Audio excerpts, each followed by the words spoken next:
tonight. Tonight, as you all know, we're going to be discussing Stand Your Ground. It's a controversial self-defense law that has gained a lot of attention, mostly out of the state of Florida.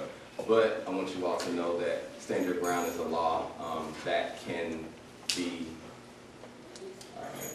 it can be applied anywhere in any U.S. jurisdiction.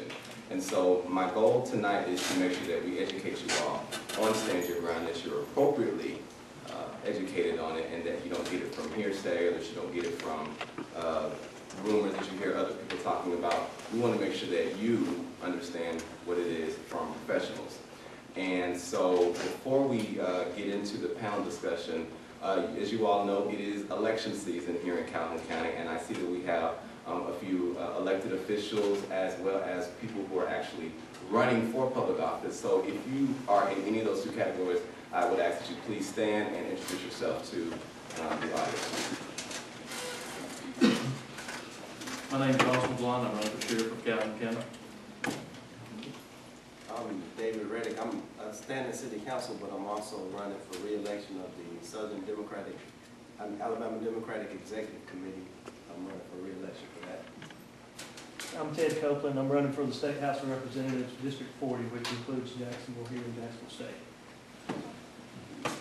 Anyone else?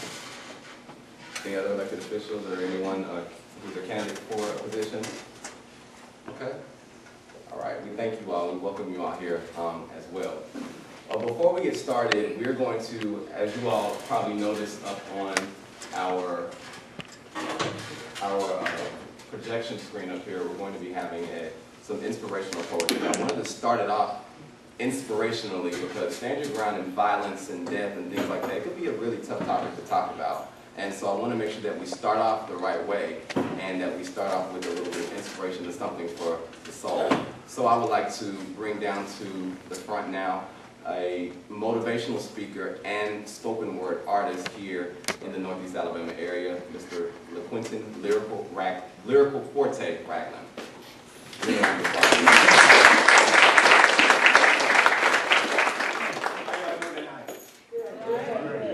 Well, it truly means a lot to me to be able to present to you here today. And the piece that I'll be performing today is simply entitled, Stand Your Ground. I think it's time that we stand our ground.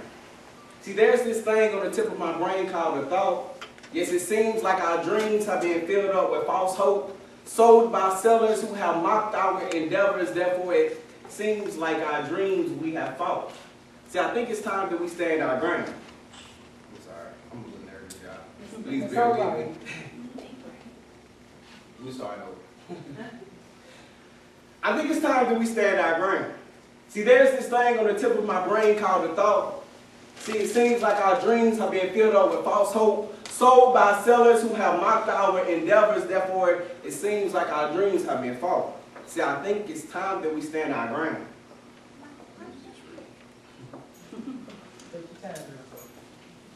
You see, Black History should be a month, the shortest month, but every day should be a holiday because for us it hasn't always been oh so sweet and oh so amazing. Then again, we begin to sell ourselves short. When some major injustice happens, we start packing, doing major demonstrations, protests, and big-time news reports. Then the following week, when nothing has changed, everything has went to going back to being the same, and our whole mission goes aboard. So I think it's time that we stand our ground. See, we live in a world where people shoot first and ask questions never, killing our future endeavors to embezzle the dreams of teens. Social injustice says it's not as bad as it may seem when a young teen at the age of 17 dies by an unjustified homicide while only carrying a bag of Skittles and a can of Arizona iced tea. I think it's time that we stand our ground. See, Dr. Martin Luther King's dream has been resurfaced and found, and the march to Selma, Alabama has been relocated to another town called Sanford, Florida. 269 miles from the unjust death of Troy Davis in Savannah, Georgia. 1,176 miles from the wrongful death of 22-year-old Rekia Boyd, shot by an off-duty Chicago cop. leaving her mother without a daughter. 1,204 miles from the Oklahoma shooting rampage of 2 men shooting 5 men on the north side of Tulsa. Just because you don't see it in your big-time media news doesn't mean it's not happening to other sisters and brothers. We got to stop killing our own sisters and brothers and be the keepers of our sisters and brothers. Just sisters and brothers from another mother that need to be there for each other. So I think it's time that we stand our ground. A group of teens play loud sounds, so that justifies 10 rounds. 17-year-old Jordan Davis shot down. Michael Dunn guilty on 4 counts. Yet first-degree murder is declared a mistrial. I think it's time that we stop sitting down and talk about this law. There's nothing justifiable about our young, innocent teens' lives being lost. Let us not wait till our own loved ones are being lost. I think it's time that we stand our own ground. Thank you.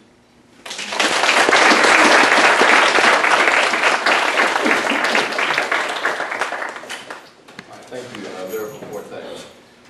Okay, now this is the part where I try to introduce the group to you all just a little bit. This is a group that is very new, and when I say new, I mean it's pretty new. We've only been in existence since January the 1st. That's when we launched. The Justice and Civil Rights Initiative, our mission is to provide advocacy for people who are victims of civil and human wrongdoing. We also make sure that we aid in the progression of civil and social issues around the world. One of the reasons why, as the founder, I wanted to start this group was because I used to be a reporter here in the city of Jacksonville at the radio station on WLJS 91.9 FM. I worked there for 3 years. And I was called in November of last year, right around the holidays, to start this civil and human rights group because, as a reporter, I saw so many injustices that I kind of pulled at my heartstrings a little bit. And I said to myself, well, somebody's got to do something about these things happening in the world. And we have our Dr. Kings, and we have our Malcolm X's, and we have our Sojourner Truths, and we have all these other people who have come throughout the world and tried to make a change, and I decided I wanted to be a part of that change as well. So I started taking some notes, I started making some phone calls to some officials across the area, and I got some backing up. And then I decided to appoint my vice president, Torsten Dryden. He serves as the Chief Justice here at Jacksonville State University. If once the photo rotates, you'll see his picture up there with me and the rest of my executive cabinet. And there are 7 of us on the executive cabinet, myself, the vice president, and we have Vice President of Public Affairs, Angelique Killebrew. We have our secretary, who is Emily E.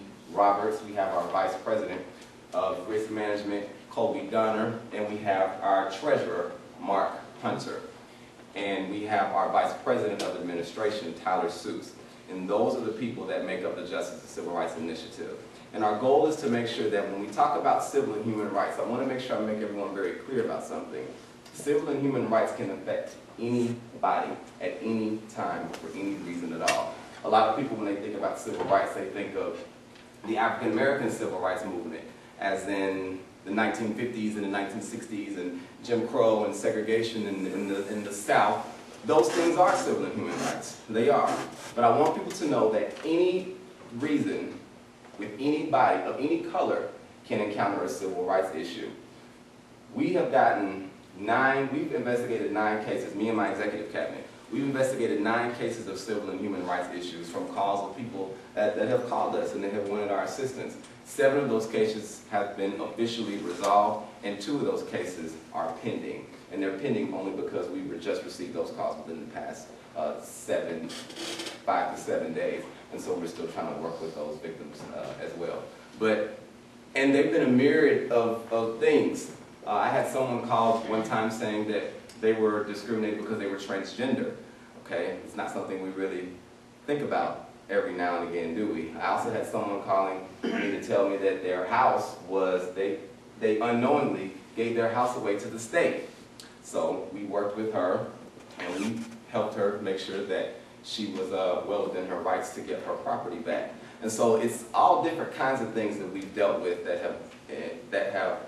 we've tried to assist people in making sure that their rights were not trampled on or infringed. And so I want to make sure that tonight, as I speak with the panel and as you all listen, I want you all to do your very best, your absolute very best, to listen with an open mind and an open heart, and I hope you're well received. Excuse me, I hope the information that you receive is well received within your heart, your mind, your body, and your soul.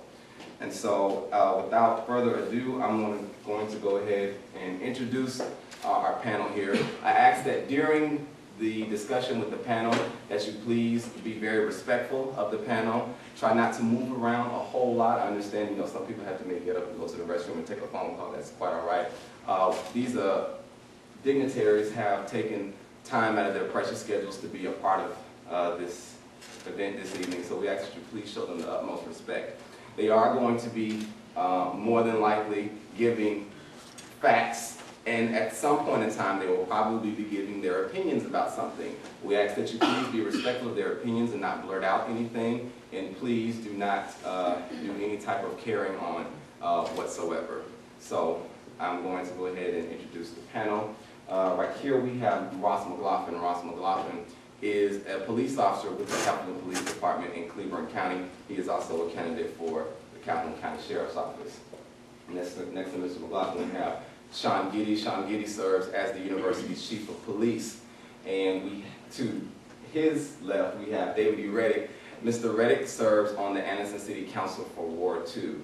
And next to Mr. Reddick, we have Marcus Reed, who is the Chief Assistant District Attorney of Etowah County. Please give our panel a round of applause.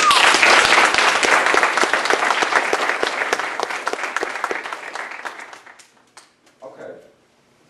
You ready, panel? The first question that I'm going to start off with is, I think, is the question that everyone came here to have answered. And I'm going to go ahead and start off with Assistant District Attorney Reed for this question. You have gone to school, you are an attorney, you've gone to school, you've taken the bar, and so I think you're probably well equipped to answer this question for us. Exactly what is Stand Your Ground, and does Alabama have a version of it? How long do we have? Well, let's see. Well, I'll say this, I finished law school 32 years ago. And I was a practicing attorney for 23 years. I've been prosecuting for really 20. There was overlap there. So I think I know a little bit about the law, but the law is an ever-evolving thing. It changes. It's a changing body. And to understand the Stand Your Ground law, you really have to understand how we got to Stand Your Ground historically. Because there was and it really goes back to the common law. This Castle Doctrine that people talk about the Castle Doctrine. That is something that was embedded in the law at common law. And gradually, the duty to retreat became part of that. So it's a humane sort of principle that, you have the right to defend your castle, your home, from intruders. And you have a right to defend your family. That's the Castle Doctrine. You also have an inherent right to self-defense. You have a right to defend yourself. If you're being threatened by somebody, and Alabama law codifies that.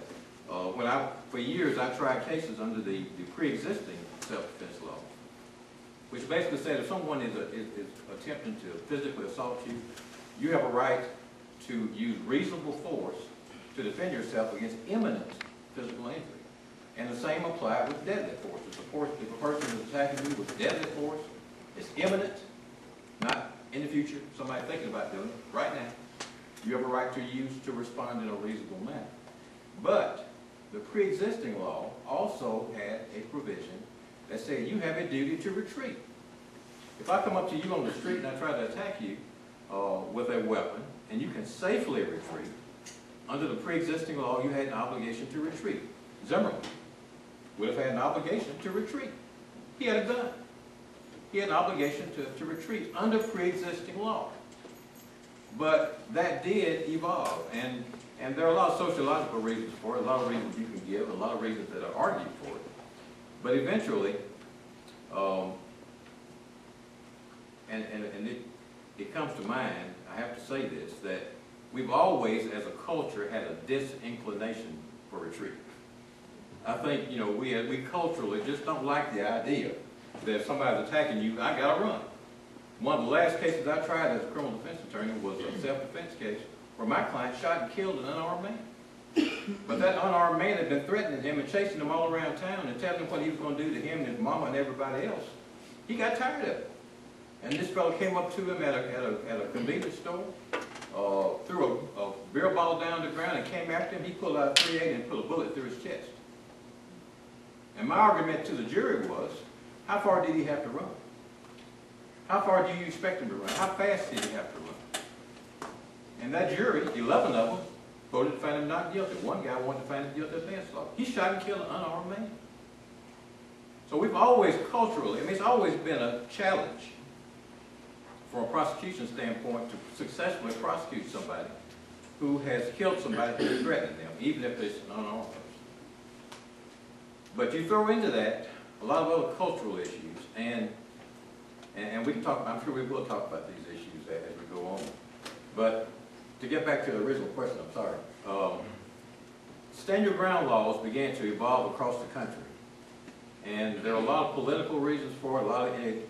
It got tied into the victims' rights issue. I think you all know that there has been a very strong victims' rights movement in this country, a very laudable victims' rights movement in this country. And somehow, and it shouldn't have happened this way, somehow the victims' rights issue got tied up with gun rights. And I think what you ended up getting from that was the Stand Your Ground laws, which have had all the effects that we all are so concerned with. And Stand Your Ground law basically says, what it did was it went back to that basic common law that was codified under Alabama law up until about 2006, I think it was. And it takes it beyond that. It gives you the right to use deadly force, not only when you're threatened with deadly force, not only when you're trying to prevent a rape or a kidnapping or a sodomy, but when your house is being broken into, or your car is being broken into. It really has put property rights above human rights in many ways.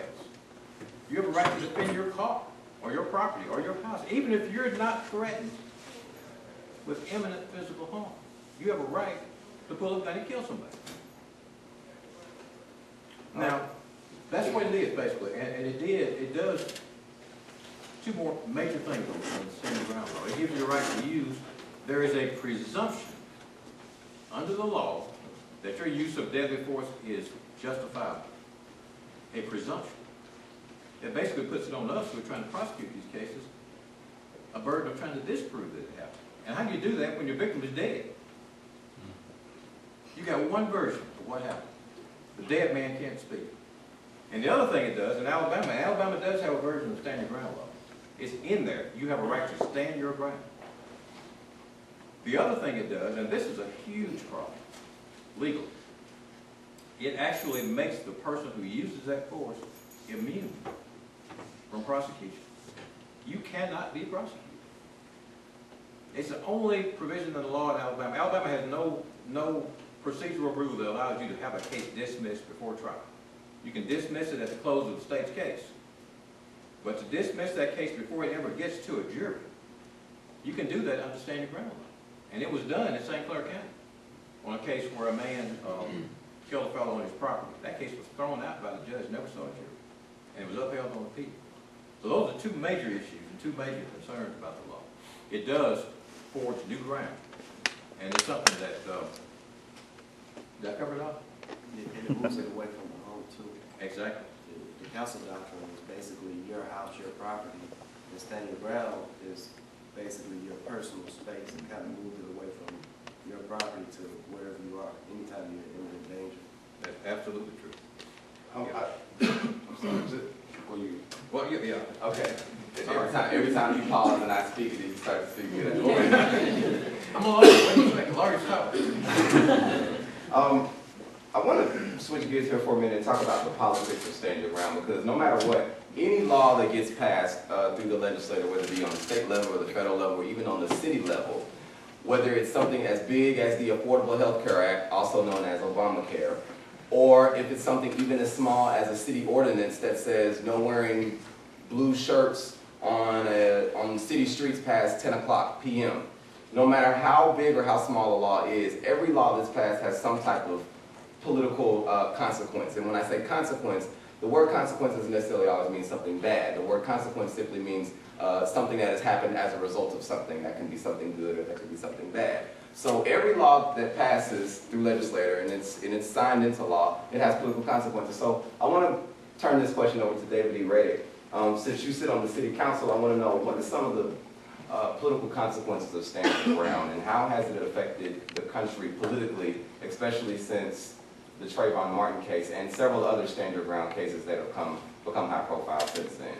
Well, politically, the political consequences is this. You have certain levels of judges. You have judges that are elected, and you have judges that serve as that are appointed and they serve a life term. And when you have an elected judge, that judge has I guess they have more of a constituency pull more than just the duty of being a judge. So you have that judge that when they have to make a decision, they kind of start thinking, how is this going to affect me in my next election cycle? And so you have the ability to take something that may not be just. It could be on the plus and negative side. You can take a situation that may not be just and bring enough public awareness to it to that judge will say, well, if I don't deal with this, if I don't handle this a certain way, it may cost me my judgeship, it may cost me my job in the next election cycle. So you have that political aspect that actually kind of can sway the way that we deal with things, the way that a judge may look at it, whether he'll even accept it as standing ground or not. And so politically, that's kind of your big to-do about it. It's, will I get any kind of political fallout based off of this decision?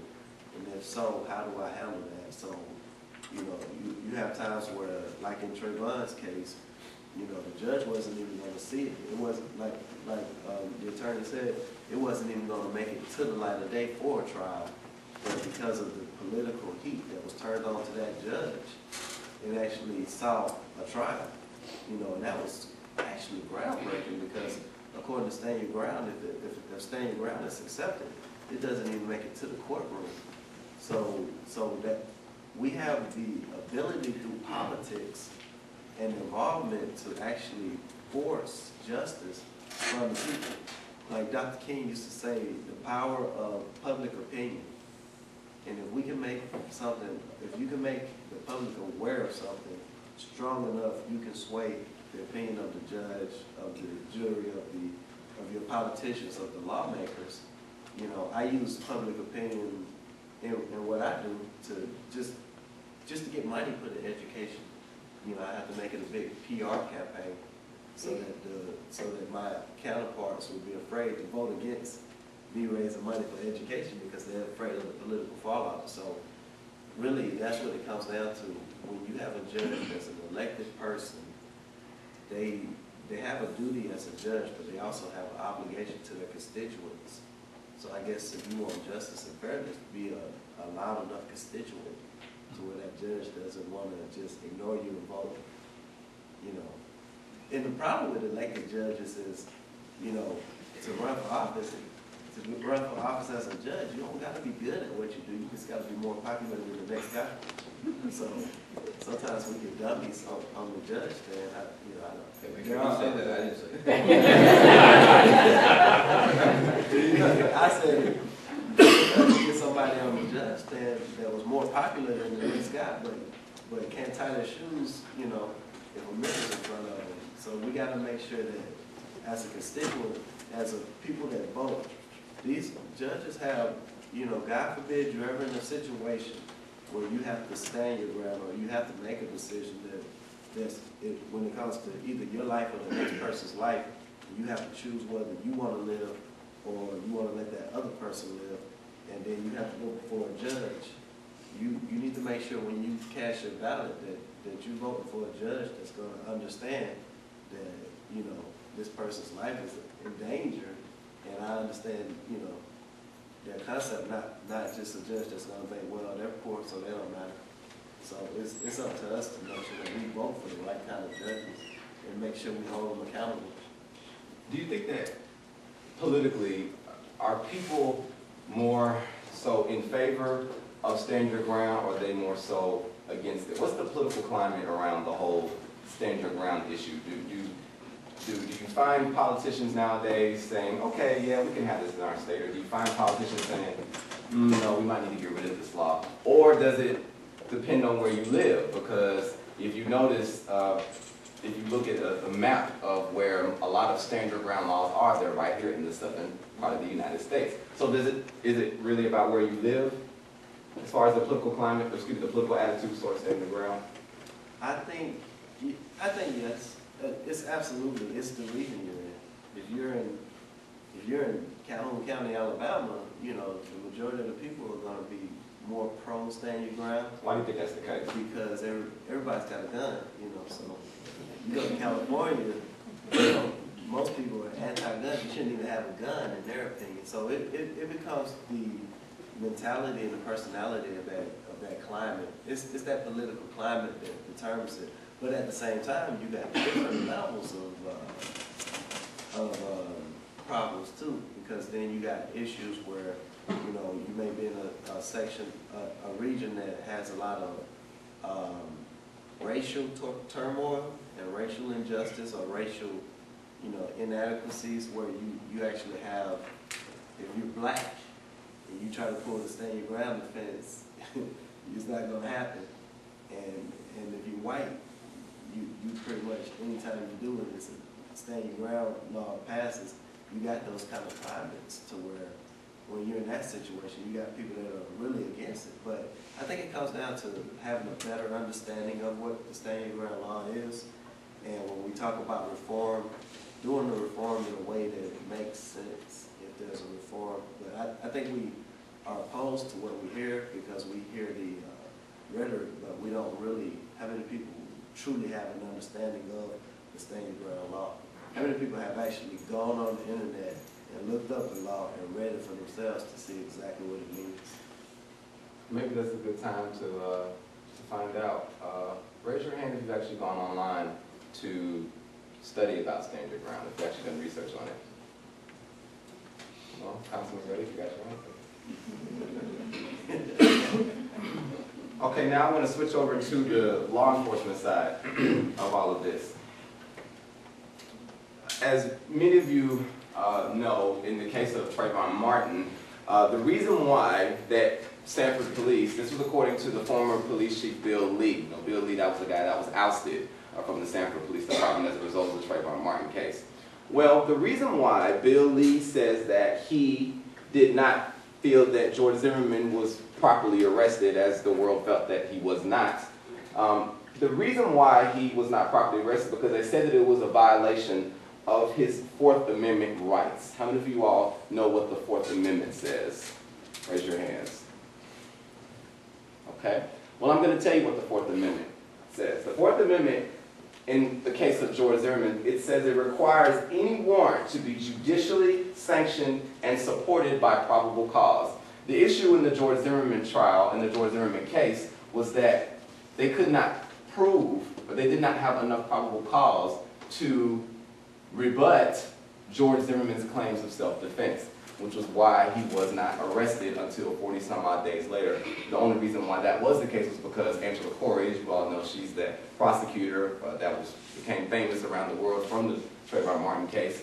It's because she came in and decided to file second-degree murder charges against George Zimmerman, and that's the only reason why he was arrested. He was not arrested by Sanford Police because they felt that it was a violation of his Fourth Amendment rights because there was no evidence to prove that George Zimmerman was not defending himself. So I want to bring Ross McLaughlin, who was with the Heflin Police Department. I want to ask him, when the police arrived to the scene of a crime, okay, here it is, it's a dead body, blood, and then you have a guy standing there. He's obviously the culprit. There are no other suspects around. How do police officers determine if that he was using self-defense or not? How do police officers determine probable cause?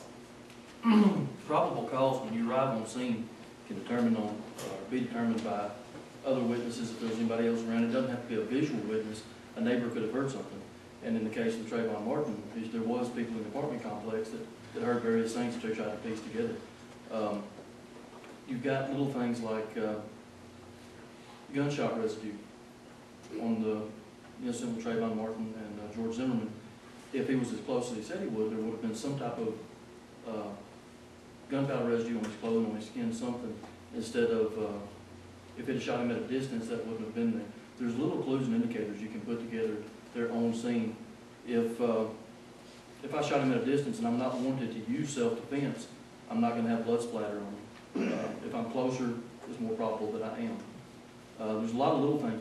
If it's inside a house, bullet trajectory, you can recover the bullets. There's a lot of little things like that you can pick up on.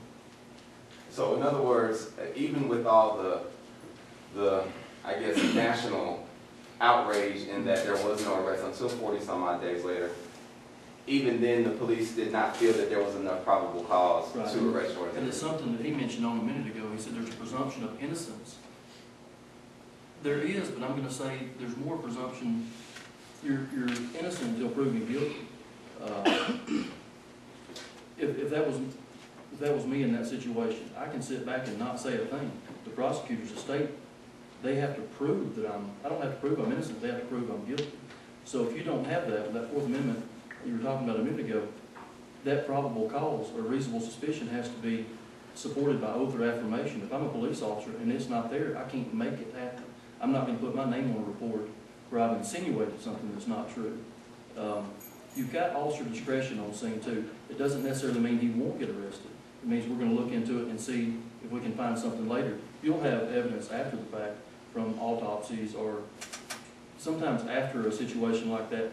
It takes a few days for people's nerves to calm down, or them to come forward. Witnesses are scared. They don't like to come forward a lot of times.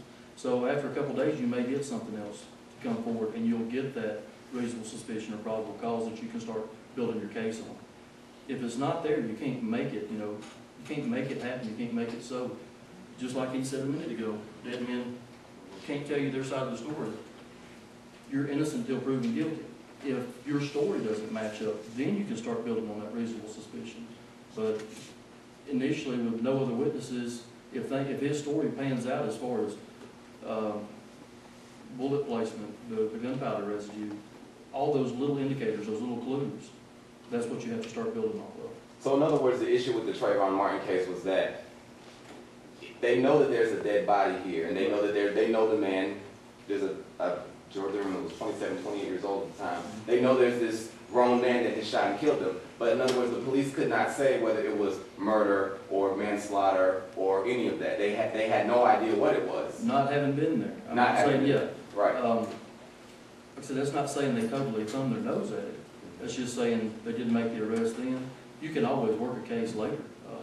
And so do you think, let's just say, had the governor the pressure not been put for another prosecutor to come in and investigate, and prosecute the case, do you think had the system just been allowed to let it run its course, do you feel that maybe later on down the line, Sanford Police would have thoroughly investigated the case and would have successfully brought charges against George Zimmerman? I don't know if there would have been. Essentially, the officers that were on scene initially, with a not guilty verdict, essentially their theories were backed up. His story matched, panned out, as was supported with the 911 phone records. I don't know if they would have. If this is all the evidence we've got, this is all we've got to work on, I don't know that the arrest would have been there. Now, I'm assuming Florida's got some sort of law. The Code of Alabama gives the district attorney the authority to give the sheriff initiative, or not initiative, to tell the sheriff to investigate certain things and prepare special reports.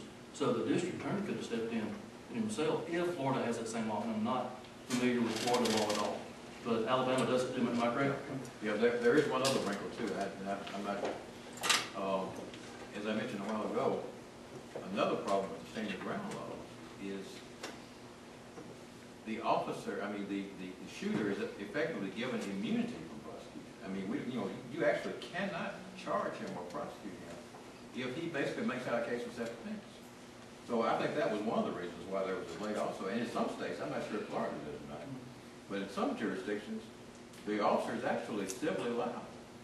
You can sue the officer, get a judgment against him if he arrests you unlawfully.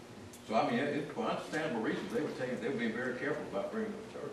And the thing about it is too, keep in mind, that it has to be a pretty clear-cut case for an officer to make the arrest based on what he finds out.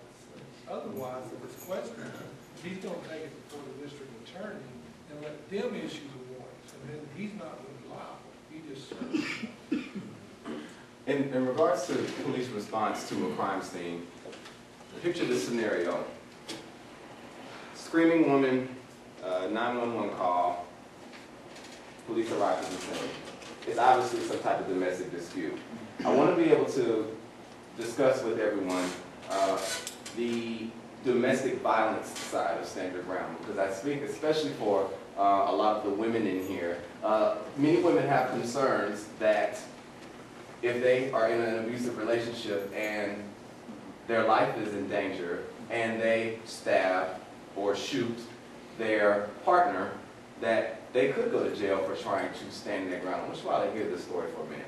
33-year-old Melissa Alexander, she's a woman from Jacksonville, Florida. She was convicted in 2012 of 3 counts of aggravated assault with a deadly weapon for firing warning shots at her estranged husband and his 2 children in a domestic dispute. This is according to her. Now, although no one was injured in the shooting, she was sentenced to 20 years in prison for the incident. However, she has been granted a new trial, and it is expected to take place sometime in July.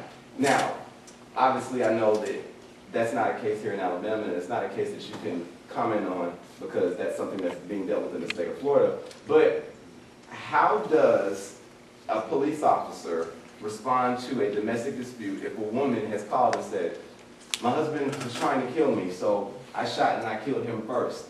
How do police officers respond to that? It's funny you brought that scenario up. That happened in Weaver probably, I'm gonna say 6 or 7 years ago, and I was one of the responding officers. Not the lead, I didn't take over the investigation, we brought investigators out. Domestic violence is a little different as far as stand your ground type stuff. In this kid's situation, you have a victim, the husband, who wasn't killed, he was alive, correct? Yes. Alabama domestic laws are that if you can determine the primary aggressor, something has to be done, because again, we can be held civilly liable.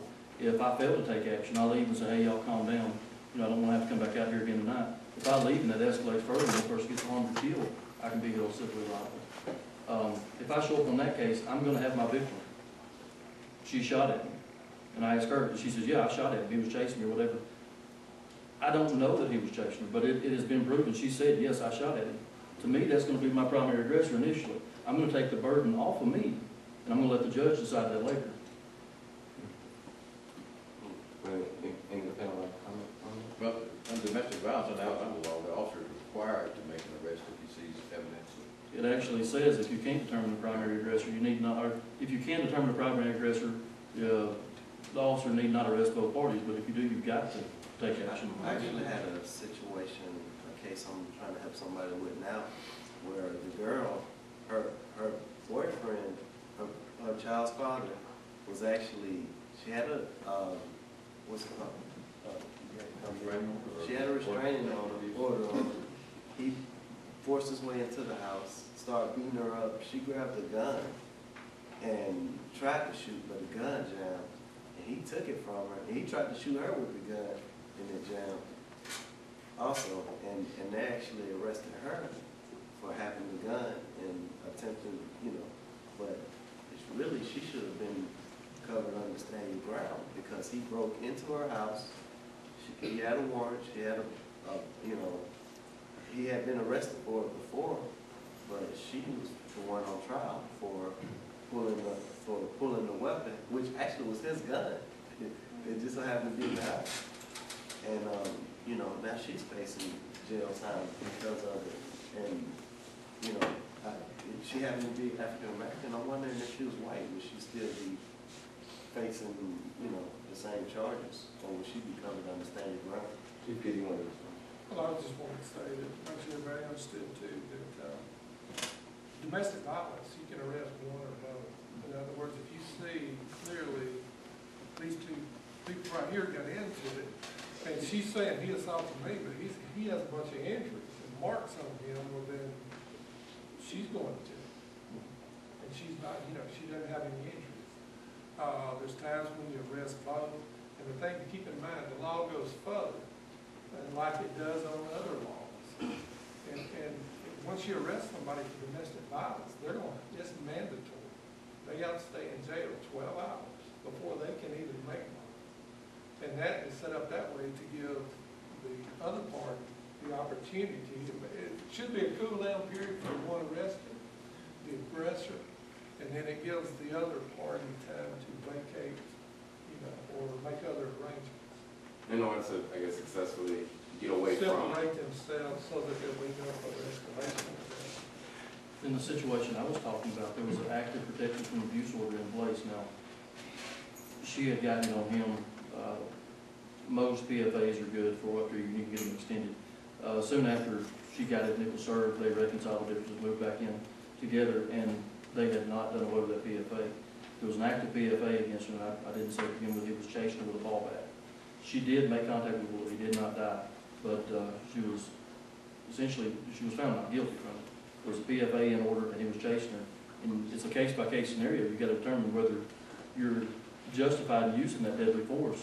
Well, can you kill somebody with a baseball bat? Absolutely. So, Well, what about an instance where I think everyone in the room probably knows someone that has been affected by child abuse, the defenselessness of a child, and that they're not really able to fight against someone as big as their parents. Okay, so let's just say you have a 12 or 13-year-old kid at home, and he or she is being abused physically by their parents. Does the child have the right to stand their ground and potentially kill one of their parents if it's a situation of domestic violence?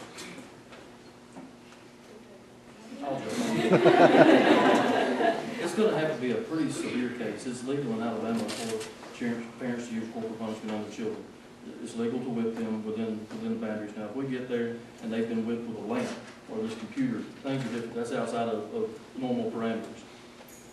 I'm saying stand your ground on self-defense applies to everybody, regardless of age, regardless of color, white, black, red, purple, yellow, I don't care, regardless of age too. If we show up, and it's something pretty significant, if that kid can articulate why he did what he did, I don't see a problem with that. Now, if he did it because he's mad and the parents took his Nintendo away from him, that's not justified. In regards to here at the university, in a university environment, people would like to think, oh, this is a safe, wonderful place, and nothing bad could ever happen. And what a lot of students would like to know is, let's just say if it's an instance where they're inside of their dorm room, and one of their dorm mates is coming at them with a knife. The Stand Your Ground law does say that inside your home, you have the right to protect yourself if there is an imminent danger. A dormitory would be a place where a lot of students would consider home. It is where they live, essentially, and where they lay their head at night. What about a Stand Your Ground case if it was inside of a dormitory? But it have a gun on a college campus. He said, nah. Well, but like you pointed out, It's stand your still ground the follows same. you. I mean, if I'm out here. Yeah, it does. It's still the same. You can be in violation, and the university can actually hold you responsible for a violation of their rules. If you're not supposed to have that now, then you violated that policy, the school's policy by having it. So, but that's not going to be an arrest. Could you be removed from school for that? Yes. You got to go to college. But will you be arrested? I think what you're referring to is the Gun-Free School Zone Act of '94, which is federal law, and I've read over it, but I've never really seen any punitive measures for that. Now, keep in mind at the same time, we can't enforce federal law. Kind of like the No Child Left Behind Act. One of the stipulations in that says, no tobacco use on school property. But if a parent lights up at a football game, we can't necessarily arrest them. It's not illegal to have that cigarette. I haven't seen even where a federal officer would come in and arrest, like I said, it's against, you were saying our victim that was being attacked with a knife shouldn't have had the gun on school property either. I haven't seen any punitive measures even federally where that would have been an arrestable offense. Okay, well, it would be different as far as, JSU, you can't have a, knife, you can't have that either. Like I said, most of those things will be dealt with on a university policy violation. Now, if you're in violation of the law, yes, you will be arrested. But as far as you defending yourself, Yes, does the person have the right to defend themselves? you can defend yourself. I mean, this was even before stand your ground. You can defend yourself against a threat anyway.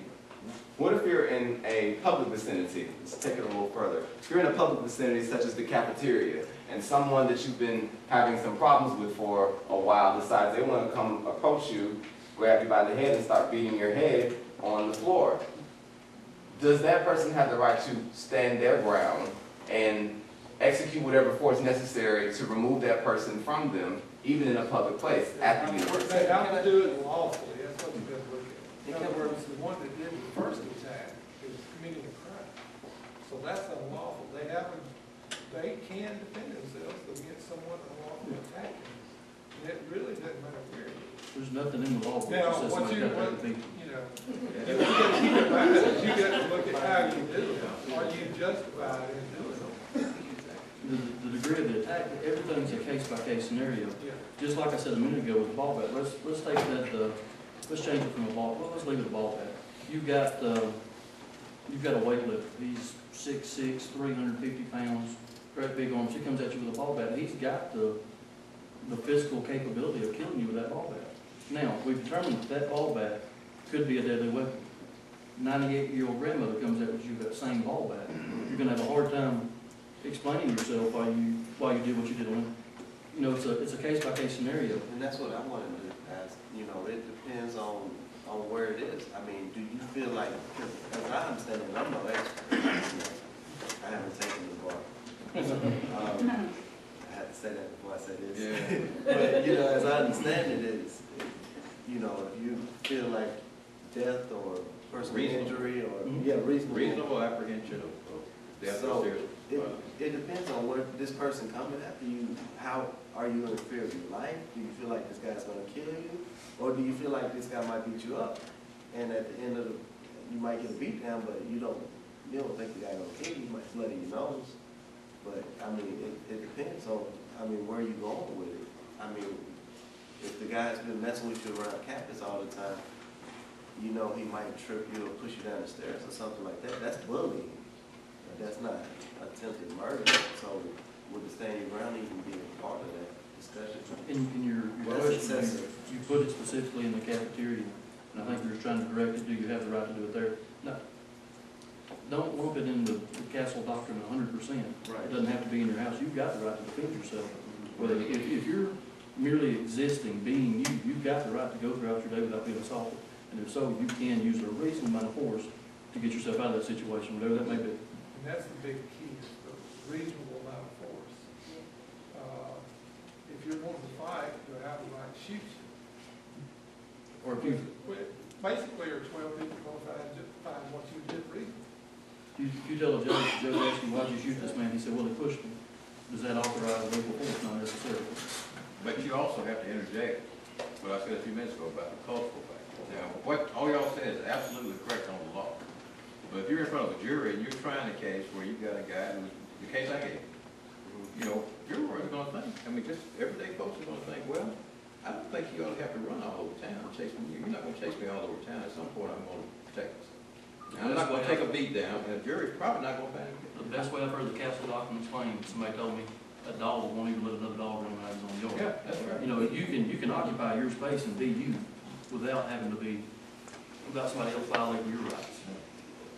It seems that there's a lot of, I guess, when you were talking about the jury, Assistant District Attorney Reed, it seems that there are a lot of conflicting areas in the criminal justice department from the moment police arrive on the site.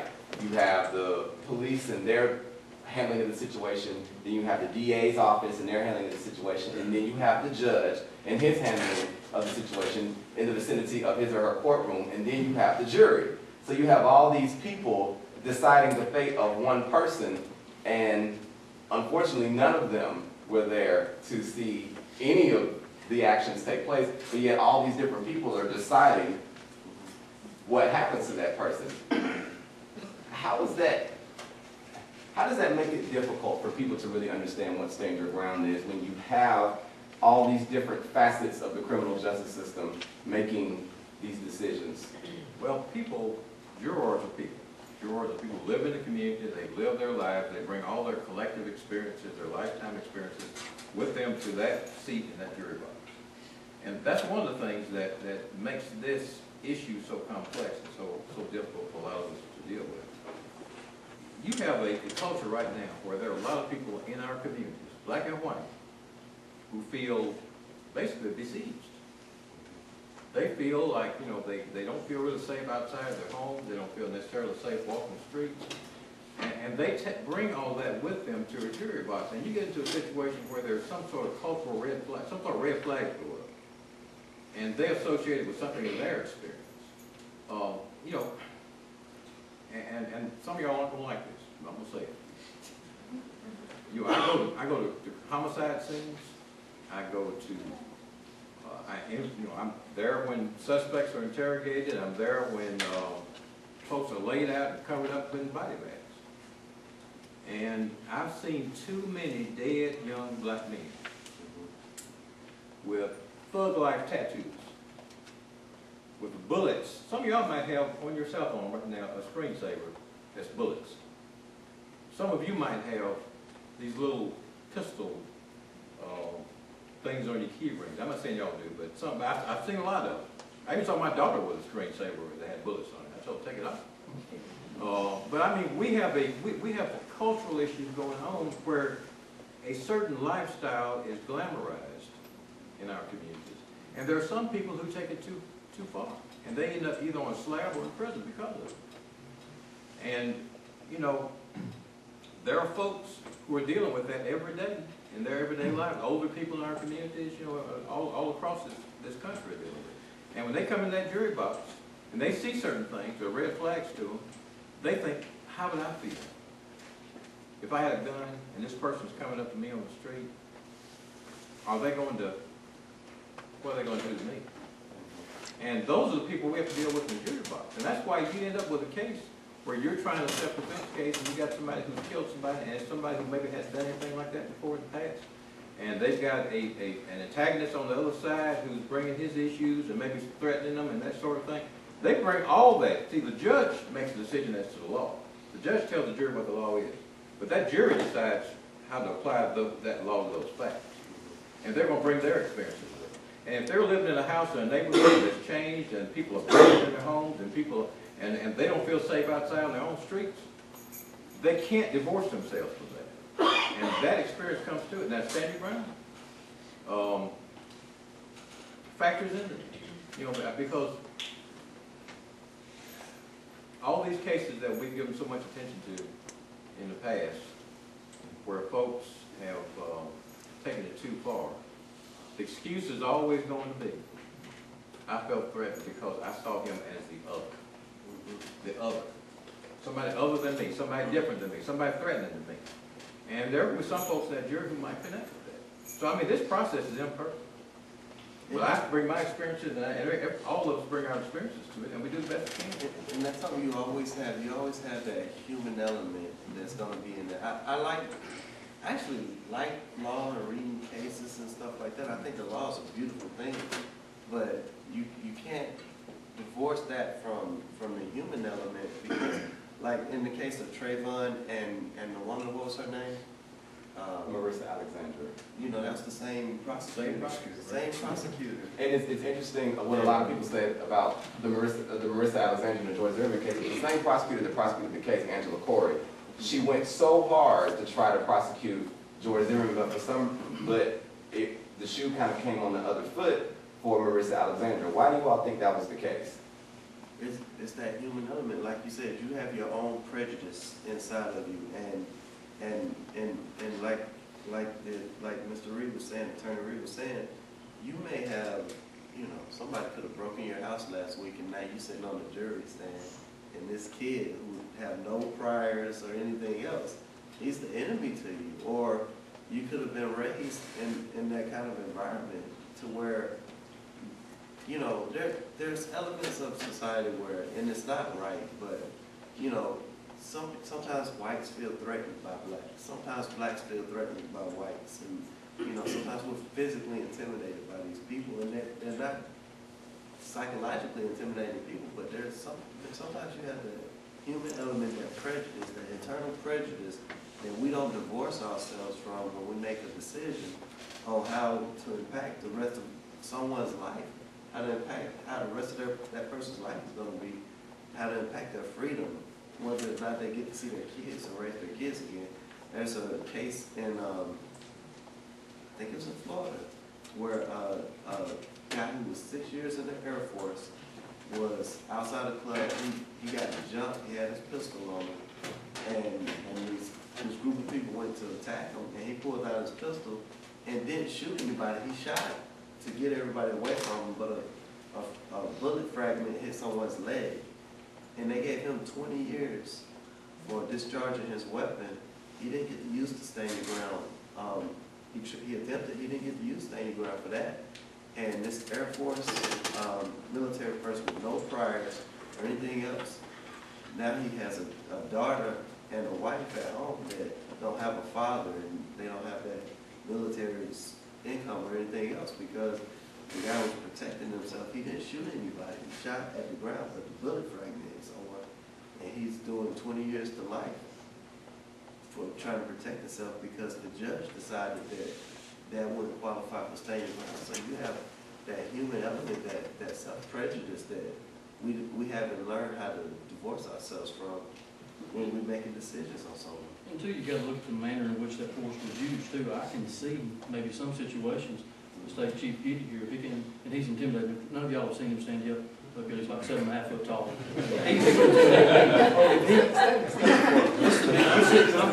I'm 6'4" by comparison. Just so you can see how tall I am. So if he came at me and I took my pistol off my side and I fired rounds to give him a warning shot, I just shot. We've got rooms above us too. If I use my weapon in a negligent manner to cause my harm, and I'm not trying to play that. Well, I'm saying it could go through the roof and hit somebody. If I shoot it in the floor, it could go hit any one of you. So in certain situations, I don't see a lot of sentence for accidentally shooting somebody in the leg. But I can see where there could be some punitive measures for somebody negligently using a firearm. Now, I'm a gun advocate, and I come from a gun culture. But if you use one stupidly, you deserve some sort of punishment. I'm not saying I wasn't there in that situation, but I can see where, if he just sort of wildly popping off rounds anywhere close to a nightclub, I can kind of see that. Chief Giddy, you wanted to respond? I just wanted to say that what Marcus said a while ago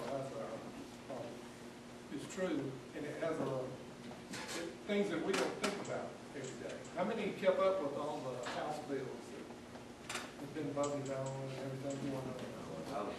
Well, this right here this started out that way. And you know who pushed this through, voted on it, and then signed it into law? It's your elected officials. And if you don't, and what they do is they react to what people are telling them. And if you read this law, it's obvious when this came into effect. It looks to me very obvious that it was right around the time a lot of carjackings and things like that, because it specifically mentioned and people are contacting those representatives and saying, this ain't right, this happened. This happened here in Anniston. I think everybody probably knows the case of carjacking. So they're reacting, they write a law, a bill, and then they push it forward. And if you don't keep up with that and somehow say something about it and make sure that these people know what you were wanting from them, then they may go based off of what a small group that's been affected by that. It's like, we had a big, in the 2010 election, we had a big movement movement that happened, and the result of that was a lot of college tuition got reduced, you know. We don't have as much FAFSA money as we used to, but that came out of, you know, us electing people, our votes. So if you're not paying attention to who you're putting in office, if you don't see voting, you know, it drives me crazy when I hear somebody tell me, I don't vote, you know, or I don't get into politics. I mean, you know, if you're not educating yourself, if you don't know who you're voting for, or if you're not aware of who you're voting for, first of all, as a black person, you should never say, I don't vote. As many of us had to die and get beat just for the right to vote. I was at a conference in DC, and all the elected municipal officials, we went and met with minority Congress people, and one of the congressmen said, you know how many times I've been to, yeah, I got to excuse the Navy language, but he said, you know how many times I've been to jail just for the right to damn vote? And then they're trying to change voting laws. It's up to us to stay vigilant, to stay aware, to put people in office and elect people that's going to have our, you know, our best interests at heart. If you want college money, you need to make sure that who you vote for is an advocate for education. If you want fair justice, you need to make sure that that judge that you allow to go in office is going to be a fair judge. You got to look at his track record of what he's doing and not doing. Once a person takes a judgeship, once a person is elected to judge, there's like 90% chance of staying in office if somebody runs against them. So once that person is in office, we become just almost catatonic, and we don't look into what their decisions were. We don't pay attention to what they're deciding or what they're doing to us. And it affects us. I mean, I like the opportunity to go to college and get an education. I hope you guys do too. But that opportunity is dependent on your ability to go out there and cast a ballot and know that your one vote is one vote, but that one vote is important. You know, Hitler made it into office off of one vote, and he changed the whole world. So you can't be negligent and catatonic. I mean, it's almost you dealing your own death blow if you're not paying attention yourself. And you got to keep up with what's going on after you put them in office, because this right here would have started out either in the House or the Senate, and then it would have passed one, and then it would have went to the other, and then the governor hasn't signed it into law. So if you keep up with this stuff, you can call your senators and tell them, send them emails, tell them you don't want it. If you don't like this law, make sure you express that. They're supposed to be representing your interests. That's why you elect them from your area, your district, whatever. You communicate with them. They are supposed to vote or side with the overwhelming majority of their district to say, hey, this is who I'm representing, this is what I'm doing. That was, people overwhelmingly decided, hey, we have the right to defend ourselves. In both the cases of Trayvon Martin and the Jordan Davis case, Jordan Davis, that was the young man at the gas station that was shot between 8 to 10 times because he got into an altercation with a 47-year-old man named Michael Dunn. Michael Dunn shot inside the car. He's since been convicted of 3 counts of attempted murder, 1 count of firearms in an occupied vehicle. Unfortunately for the family of Jordan Davis, the murder charge he was mistried on, and according to prosecutor Angela Corey, that case will be retried. Excuse me, that count will be retried at a later date. 2 things that I noticed back when I was a reporter. I noticed that a lot of people were talking about what's called the mind your own business law. It was something that was repeated over and over and over and over again with both the Trayvon Martin and the Jordan Davis case. It said that sometimes there are people who feel the need to butt in and intrude on other people's lives, as they said that George Zimmerman intruded in the space of Trayvon Martin. They say Michael Dunn intruded in the space of Jordan Davis and his friends. They said that many people say that Michael Dunn could have just drove to another gas station, or he could have went to another spot. He did not have to stay there and listen to the music, and nor did he have to start any confrontation with the young men. How do you all feel about the whole mind your business law, and why do you think people say that? Why do you think that term is used? Well, I hadn't heard it. But, you know, well, I was about to say, there is a, you know, in the self-defense law, there's in Alabama's law, and we talk about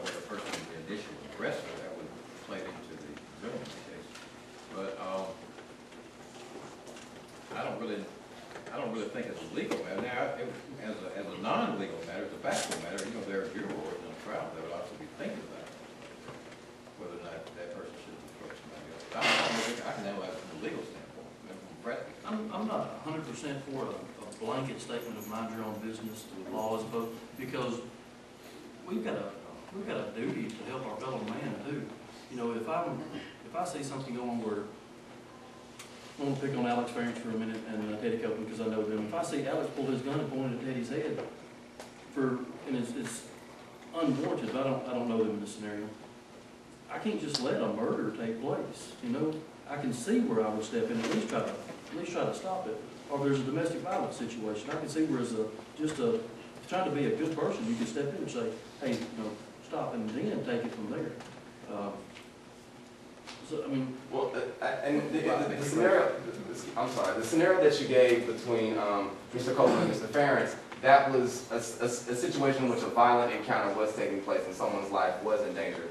I'm speaking about the scenario in which that person is not doing anything to the other person. They're minding their own business and someone comes and says, hey, what are you doing? Or stop doing this or stop doing that. That's the scenario that I'm speaking of. I wanted you all to respond to that. I don't know, I just don't have, to me, it's hard to see when somebody will come and create something. It's not there. In other words, if you're not engaged in any illegal activity, then I don't see whether it'd be a reason to, unless they were.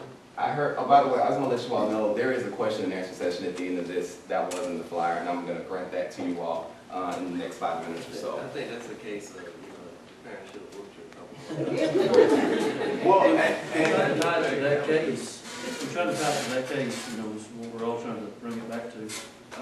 They're saying, I guess maybe George Zimmerman should have let somebody peacefully walk through this apartment complex and go through. Some of that basis was he was supposedly charged with this neighborhood watch program. There'd been some break-ins and he was investigating. I can see where, you know, if we've all banded together as a community and I don't know this certain person who's walking through our apartment complex, good people. I mean, if you say, hey man, what are you doing around here? Like, oh, well, my car broke down and I'm just trying to walk to the gas station. You know what, have a good night, man. I don't think it played out that way. I can see why he would at least try to investigate. Now, from the time that case happened, he called the police department. He was on the phone with the dispatcher walking through, following him, lost him, and then turned around and left. I can see where, you know, if somebody's in my yard, I don't have the duty to mind my own business. I'm going to check him out. what about in But this the situation? police that told them not to pursue. Yes, you're right. What about, I spoke to a neighborhood watch group last night, where the whole point was for neighbors to look out for neighbors, you know. Obviously, you want people to be in the neighborhood, to be concerned about what's going on in the community. And I just finished prosecuting a murder case, where we probably would not have caught the defendant. He would probably not have been apprehended, but for the fact that some folks got involved.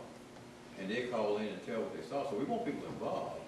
But now, you know, obviously there's a line to be crossed at some point where you become an aggressor and you provoke provocation.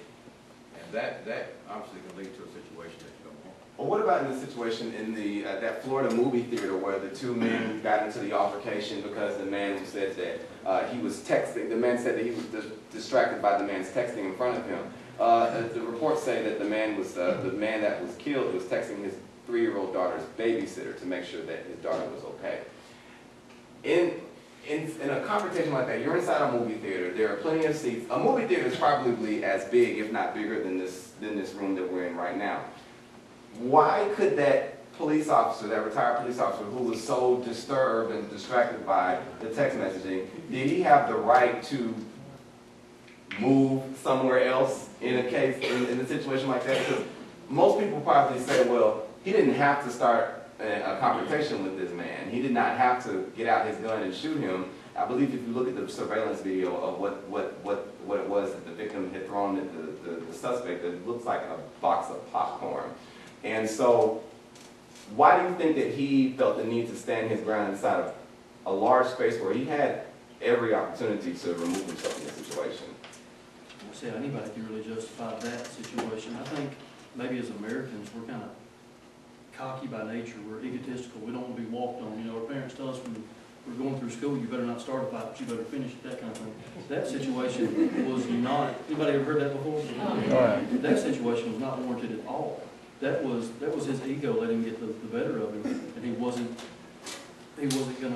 be man enough to walk away from the We situation. should have more work. Your $5 movie ticket doesn't guarantee you, the enjoyment of the movie. So I can't see anybody look at that situation and say, yeah, he was right. Some final, I want to get some final remarks from you all, and I would like for each of you to respond appropriately. A lot of people feel that the Stand Your Ground law is a life taker, and that even though Stand Your Ground was intended to save a person's life, people are now under the impression that Stand Your Ground is now something that is taking people's lives. It's taking lives more than it's saving. I want to respond to all four of you.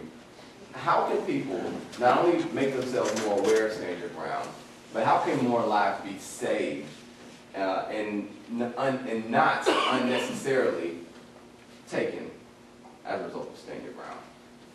Education. Read the law. Can I write a citation on the board? So they have it. Oh, yeah. I have no problem. I will play the devil's advocate on this one just a little. I don't see it as a life taker. I see it as being able to defend yourself with the whole duty to retreat and stuff like that. If we started enacting stuff like that, I'm gonna use my wife as an example. She and I have two small children. We've got a 1-month-old and a 21-month-old. If she has a duty to retreat, she's just hindered herself. Does she leave it? Say she's in Walmart parking lot, buckling the kids in the car seat. Somebody comes up, does she leave the kids in the car? She has a duty to retreat. She's just being her. She's shopping and going throughout her day. Does she take the extra time to get the kids out of the car seat and then run? Now she's hindered the two kids running. I don't see it as a life taker. I see it as being able to exist, to be you and go throughout your day. With that, It was meant to be a good thing, I Right. believe. You know, people try to fix problems, and I think they did it for it to be a good thing, where that you could defend yourself without having to worry about being prosecuted for doing it. I think it probably started out to be a good thing. No, some good things do turn into. Right. Well, it's like anything else. People manipulate things.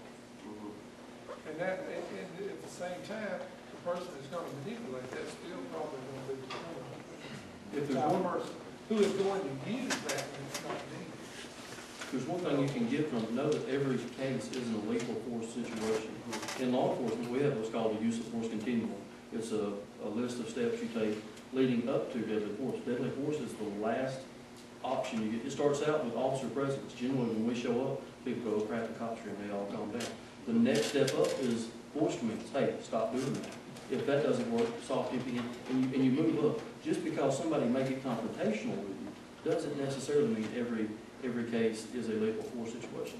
In that case, with people misconstruing it as being a life taker, I can see where they're misunderstanding the law and what it was intended for. I think it comes to knowing, being aware, know it, read it, know it. When I was the NAACP president, the majority of the problems I dealt with was, and most of the time people came to me after they had already pled or the case was over or whatever, and it was too late to do anything, but most people just didn't know their rights enough to get the proper representation. The more you know about your rights, what's available to you, what you have the right to and not to do, how far everything goes, you know, the more you know about your opportunities, the better protected you are. And, you know, sometimes we're so apathetic that we don't, I just thought about it, the word pathetic is an apathetic. But the more apathetic you are on what your rights are, I mean, you should know how to conduct yourself at a traffic stop and know what your rights are. You know, if a police officer asks you if you have a weapon in your car, it's not smart to say, no, you want to check, because of course they want to check. They wouldn't ask you if they didn't want to check. But if you don't offer them the right to check, then 9 times out of 10, they're not going to search your car.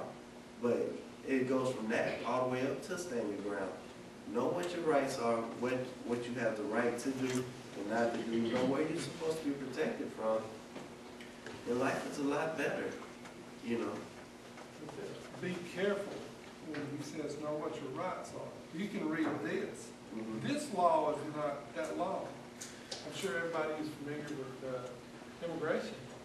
I mean, some of these things, if you read, you can be justified using one portion of this, but if you don't read the complete thing and read it thoroughly, right down here, you thought you were doing what you were justified doing. You turn around and violated it in another section. So, and the bad part is, I mean, most people probably, you know, unless you're a lawyer or something, in a lot of cases, you're not gonna be able to read this law and understand it. You know, it's very complicated. As I said before, the previous self-defense law was fairly simple. If someone faces you with physical force, you have a right to respond in kind to defend yourself, basically. But this law has laid out a whole lot more circumstances where you actually can use deadly physical force. And it's not just to defend yourself, it's not just to defend yourself with deadly physical force, but it does have exceptions in it. If you read down there, if you're yeah, exactly. There's also about nuclear reactor or there are things that about being in a Reactors, but you have to work there to do it. well, yeah, or you could be maybe in a drug house. If you're in a house where drugs are being sold, it may not apply. I mean, if you're in an illegal activity and that sort of thing. But my final thoughts on this is this, and I'm conflicted on it. And I can tell you for sure, as a prosecutor, this law is not our friend. It's much more difficult to prosecute homicide cases and cases of serious physical injury because we have to deal with that whole immunity issue before we even. And I've had only one case where I actually had to litigate the stand your ground law. I had a African American young woman whose boyfriend broke into her house. Well, basically, they had an altercation in one location. He followed her home after she was taken home by her friends. He broke into her house and was coming toward her. Now, he was being restrained. So she was not actually being threatened. Because there were other people in the house that were holding. But she grabbed a butcher knife and stabbed him in the chest and killed him. We had to have a hearing on immunity. Under those circumstances, I mean, put yourselves on the jury. You've got a young woman who's going home, whose boyfriend has chased her home, forced her way in the house, they're trying to come after her. And she got a knife in her hand. Maybe she meant to stab him, maybe she meant to scare him. Are you going to convict that guy? Most of you, if you're on the jury? You would. I want you on my jury. You know, because the guy was unarmed. But most people are going to sympathize with the woman who's outweighed by 60 or 70 pounds, by the guy who breaks into the house. And you know, so it's a matter of, that was a difficulty I had. You know, he ended up being convicted of manslaughter in this case. But as a prosecutor, it's a difficulty. The law is confusing. You got a judge that interjects himself in the place of the jury, who can throw a case out without even getting to it. So I mean, it's very confusing, difficult to understand. And by the time the judge in the Trayvon Martin case had charged the jury, it sounded almost as if she was, I think it was a man, he was telling them to find him not guilty. If you just listen to the language of the law, I mean, it is confusing. And from a law enforcement standpoint, it creates issues for police officers about whether or not they should even arrest a person. So from that standpoint, it creates a great deal of difficulties. But I'm 60 years old, and I can remember a time when, in the 1960s, when if I had been approached by a certain group of young white men, and I was in a place by myself, I might have felt like I need to pull out a gun and shoot somebody. So I mean, you have to kind of look at it from a standpoint of perspective and experience and culture. And we do have a culture where we do believe in defending ourselves. And is it something that's been abused? Has there been miscarriages of justice? Yes, I believe there has been. The case in Florida, and Florida's law is much more, is a little more extreme than ours is. But yes, I do believe that people got away with something they should have been convicted of in Florida, in the Trayvon Martin case specifically. And in the other young man specifically, I personally believe they should have been convicted. But is it a complicated issue? It certainly is. And I think we have to keep all that in mind when we think about it. If you would too, try to take away from this, there's no window of lapsed opportunity, window of lapsed time where you can use this. If this man assaults me, beats me down right here, and I go back to my house and get a gun and shoot him, I can't articulate why I felt threatened because I removed myself from that situation initially.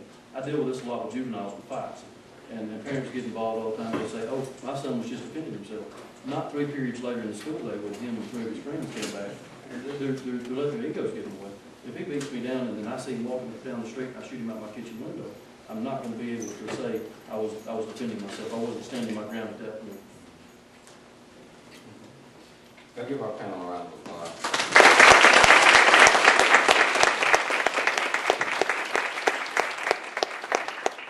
A lot of information to take in. I know it wasn't even just for me, just listening as the host. I'm going to open up the floor now for people to ask some questions. I know some of you have them. Hopefully they have been answered within the duration of the conversation with the panel. But in case they have not, I wanted to open that floor up. So, Can we exempt this for Alex Burns? He's smiling at me. who had what? Yes, sir. Even if the Fourth Amendment includes deadly force within unreasonable search and seizure, you know, if a person's unarmed, do you feel that this law tips the balance of power toward the citizens having more opportunities to use deadly force, whereas law enforcement has to be very careful with that Fourth Amendment? I personally don't. I think we all kind of have the same power and authority. You just got to use it wisely. I'm going to very respectfully disagree with something you said earlier as far as being able to protect property. I don't see being able to use deadly force. If you're breaking in my car, I'm a cop. I know it's a felony. I've watched it take place. And I said, hey, stop, and you turn and run. You just committed a felony in my presence, but you're posing no threat to me. I have no right to shoot you. Now, if I'm sitting in my car and you're busting my window out, I can articulate why I may feel threatened then. But I don't see where it tips the balance. Everybody's got to use some common sense in this and act responsibly. This does overstep that because it's pretty much just plain and white when he says, you know, you just can't be arrested because you actually, I guess you'd say because you shot someone or, you know, with your Fourth Amendment. In this law, it's almost like you can't be held responsible then and there. In other words, you got to prove that, you know, the evidence may kind of suggest that. But then, you know, it just says that you know, you can't be held responsible for, you know, shooting someone who's breaking into your car. Well, You need to be able to, it shouldn't take away where you got to justify it, I guess. Well, I'm going to respectfully disagree as well, because, Are we all respectfully disagreeing with you? well, I'm going to say this. You know, I understood the law to be just what you said. Until I started kind of looking it over a little bit before this session today. And there actually is a provision, which is shocking, in the Standard Ground Law that says, and I hate to read it like this, but I don't really know a way to do it. In the process of unlawfully and forcefully entering, or has unlawfully and forcefully entered a dwelling, residence, business property, or occupied vehicle, it authorizes the use of deadly force. It is. And there's even a case, now I just kind of looked at material, though I saw a case in Florida where a man chased a person who had broken into his house and stole some radios. He chased this fellow down, stabbed him to death. And his defense was the guy threw the radios after him after he chased him 2 blocks. The guy threw the radios at him, so he gets him down, stabs him about 5 times and kills him. And the judge actually, I think I wrote down the language, it was so bizarre to me. The judge said the defendant was well within his rights to pursue the victim and demand the return of his property. That's purely a property issue there, but you know, but we don't see that, and that always was the law up until this one. Now, I can see that being occupied. If the house is occupied, I mean, the car's occupied. But to get back to your question, keep in mind though, that as law enforcement officers, we don't get a free pass. If I'm involved in an officer-initiated shooting, it still goes to the grand jury, and they either indict me on it or no bill. They look at all the stuff too, just like an average citizen. That's correct. Does anyone else have a question? Okay, yes, you. It seems like throughout history, self-defense has always been determined by, if it's not clear that it was self-defense, it's been determined by the jury. And so my question is, do you, one, think this law takes away that from the jury? And two, do you believe that it is a jury question of self-defense. I say absolutely yes. That, your judge ruled on that case I had. We worked with Judge, we're gonna work with Judge Overstreet in our circuit. And we had that case I told you about, the woman that stabbed the young man, that was in Judge Overstreet's court. And our primary argument, as far as I know, it hadn't been litigated, but at one time in St. Clair County. Our primary argument was that with the judge making that decision invades the province of the jury. The jury should make the call on the facts. The judge shouldn't be the one who's acting maybe for political reasons, or who were maybe acting for personal reasons. Or we may have just some personal, inclination one way or the other. The jury of 12 collective citizens with their collective wisdom should make that call. So I absolutely say yes, to make the province of the jury. This does short circuit. Well, make you guys afraid to make an arrest. I mean, you may be sued under some of these jurisdictions if you arrest a guy and he claims that he committed. And like we said, if it's not a clear-cut case, the officer is not going to make the arrest. Like you're talking about Trayvon Martin, if it's not a clear-cut to them, but they're not going to make it. They're going to take all the evidence and the statements from everybody involved, let the DA read over it, and the DA will return on the report. We had another situation here in Calhoun County where a store was being robbed. For the most part, the store clerk was letting it happen until one of the suspects pointed a gun at another person in the store, in which case he returned fire. He was able to articulate, now, the store clerk was also in a wheelchair. He was able to articulate why he did what he did, and he wasn't, he was defending the life of another. In a case like that, the person, if the store clerk shoots the robber and another robber's in the store with him, that other robber is responsible for the death of his friend, the person that he was robbing the store with. So the store clerk actually wouldn't even be prosecuted, it would be the person that committed the robbery with him. Any more questions? Yes. Okay. Just one, please, if you don't mind. Okay, God forbid something happens. You dial 911, law enforcement shows up, and probably to you, counsel, what's your advice? What do we do? You mean if somebody's in your house? No, well, no, I mean, if we have to You use, show up? if an incident happens, okay, God forbid, and we call law enforcement, we dial 911, the officers show up, what's your advice? Have you shot somebody? Well, I mean, there's a person laying there, there's me, right? I have my gun on the ground, right, and I'm standing there, right? What happens next? My advice is, Get a lawyer. listen to the police and get a lawyer. No, well, that's my point. My point is, you made your rights, you have the right to remain silent, Well, and you exercise that right. my advice to anybody that I worked with when I was with the NAACP is, don't antagonize the officer when they get there. Listen to them, be, courteous as possible, but don't say anything until you talk to your attorney. Well, And I'll let the attorneys. well, I might answer this differently when I do private practice. But seriously, I think, if you acted responsibly, if you got somebody breaking in your house and you feel threatened, your family feels threatened, and you feel like you have to defend yourself. I mean, that's why this law was passed. That's why legislators felt like it was a legitimate act of their legislative authority to get past this law. I mean, you have a right to defend your family. I mean, I'd rather be standing over him. What was I saying about I'd rather be judged by a jury of 12 or Carried by carried by 6? I mean, if you really feel threatened, you have a right to defend yourself. And if that's the circumstance, I mean, this is what I'd be arguing about the prosecuting. If you put somebody down and you're standing over them with a smoking gun and you don't want, you wait until you get into a courtroom to say why you did it. Just like, Even though you have a Fifth Amendment right, and the prosecutor can't comment on the fact that you invoked your Fifth Amendment right, that jury's gonna be wondering why you waited until you get in the courtroom to claim self-defense.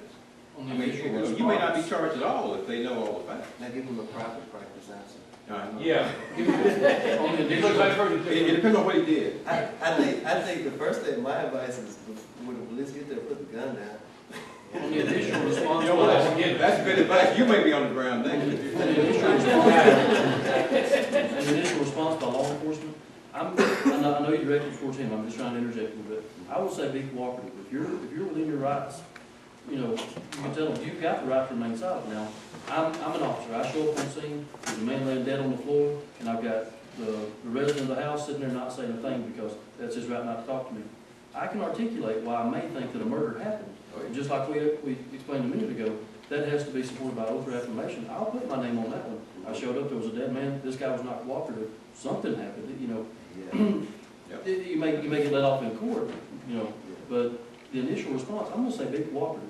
You got that right to defend yourself. You know, just. Well, I've heard it where, you know, emotions are running high. The officer is there, we know you have the right to remain silent. He said, you know, can you tell me what happened? And don't wait for that Miranda right, because that doesn't necessarily have to happen every time. To be read your Miranda. All it means At that point, you is think, what well, what you say can be used Right. against you. Exactly, that's my point. Now, at this point, keep in mind, we walk up and you start saying stuff, just because I haven't read your Miranda rights yet, doesn't mean we can't use that also. But the only time you would have to be read your Miranda rights is if you're in my custody and I'm questioning for it. Don't get the TD mindset where every arrest comes with that Miranda right. It doesn't happen that way. I don't think, right. And the officer has the right to investigate, you know, to talk to witnesses, talk to people on the scene. At that point, you're not necessarily a suspect. If you're within your rights, you're gonna be okay. I would say be cooperative. Number one, like I said, put the gun down. You did right by doing that. But, other than that, just be cooperative. Cops aren't bad people. We're not out to get you. That's not the point, but sometimes, like I say, when emotions are running real high, and I know they will, a lot of times, sometimes you might say something that you be misconstrued. Keep in And mind, maybe it's not a bad idea to. Well, I guarantee you, if you don't say anything at all, you're standing over with a gun, you're going to jail. I can articulate that, but I'll put my name on that report. Now, you got the right, you know you've got the right, you can call your lawyer. He may respond on scene, he may help you right then. That's always an option. That's what I was doing. There's some things you've got to talk about, and you've got to say, in other words. You're standing over somebody with a gun, they're not going to the officers, not going to let you walk off. They're not gonna send you around. My gun, my gun is away from me. I got my hands like this, you know. With arrest in Alabama, with a misdemeanor with the exceptions of DUI and domestic violence that can happen in my presence, I have to witness it happen. If I show up on DUI, the car's been wrecked, I can articulate he was driving, I can make that arrest. I show up on domestic violence, the lady said he's been beaten on me, she's got marks, it didn't happen in my presence, but I can make that arrest. A felony, I only have to have reasonable suspicion that it took place. I've got that reasonable suspicion, I've got a dead man on that case. I understand where you're coming from, but I'm like him, you're probably going to jail on that one. Just be cooperative. If you're in the right, you're in the right. That's not saying you might not go to jail, but you'll have your day in court. You'll get to be eventually, if you're right. My advice is get at least 2 attorneys, in case one don't answer.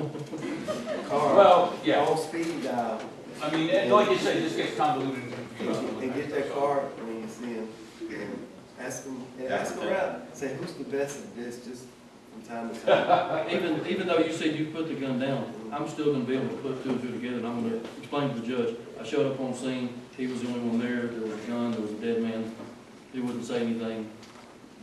We're covered too by what's called good faith. If I act in good faith within the scope of my duties, I'm gonna be okay. Civilly liable, wise, I guess. Well, yeah, that's the other point. That's the other point. Thanks, appreciate it. I'm going to allow one more question, and anyone else who does have a question, you can have a chance to interact with the panel once we dismiss. So I'm going to go ahead. Yes, sir. Question. Okay, say you've had, say 45 years of martial arts training, and you've taken courses that certify that you know how to kill people with a knife. If someone breaks in your home and you still defend yourself to kill someone with a knife, is it looked at it the same way? Or is it taken differently because of your training? To me, I mean, what we look at is what you did justified. I don't think so. I could be a ninja in my spare time, but if I take the chance to disarm somebody, I still risk getting hurt or serious physical injury. I come at you to take the gun away from me because I know this high-speed, low-drag move to get the gun away from me, but it still goes off. I don't have to take that risk just because I have this training. One case, I saw a situation one time where an officer was up against a very much bigger subject, and he was being very uncompliant. And this was a fairly former Marine, he had a lot of training, he was a weightlifter, and the suspect told him, well, he was holding the taser, and he said, why don't you put that taser down and fight me like a man? And the officer told him, because I don't have to. You know what I mean? I don't necessarily have to take that risk of me getting hurt.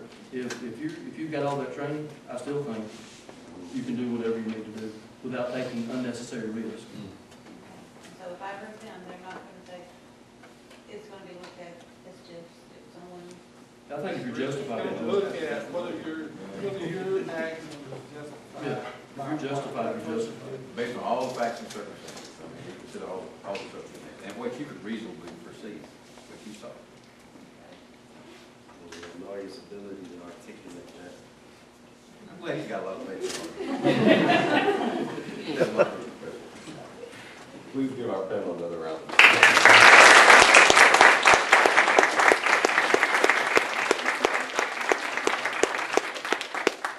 I also would like to take this time to recognize our university president, Dr. Bill Meehan, and if he has any remarks that he would like to give, I will give you the opportunity to do that now. Well, I just appreciate everybody coming, and thank you for being here. Ed, appreciate you holding this forum very much. I thank our panelists. Let's thank them again. I just saw another candidate running for office walk in, James Montgomery, who's running for county commission. How you doing, Mr. Montgomery? Local celebrity, Landon Brooks, everybody's photographer. Good to see you today. At this time, I would like to ask all the members of the JCRI, please come forward.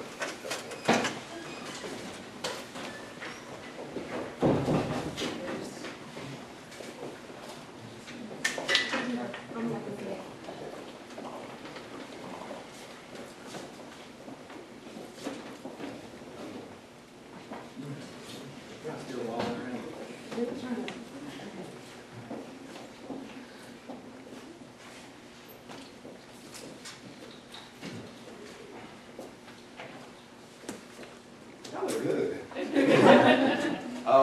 Y'all can take a picture of this. If you have camera phones, picture phones out, just start tagging if you want to.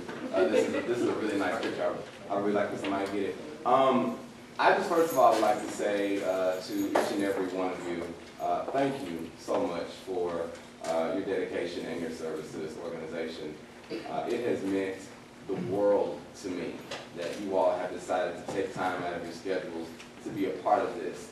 I did this, at one point this was just a dream, it was. And then I started putting it down on paper and it became a reality. And I thank you so much from the bottom of my heart that the hand of God was in this each and every single day. And I wish you all very well in your future endeavors and whatever it is that you decide to pursue. So it is my prayer that you have found this organization over this past semester to be pleasurable and that it has been well with your heart as it has been with mine. So I just wanted to take the opportunity to bring you all to the front and publicly recognize you. Thank you.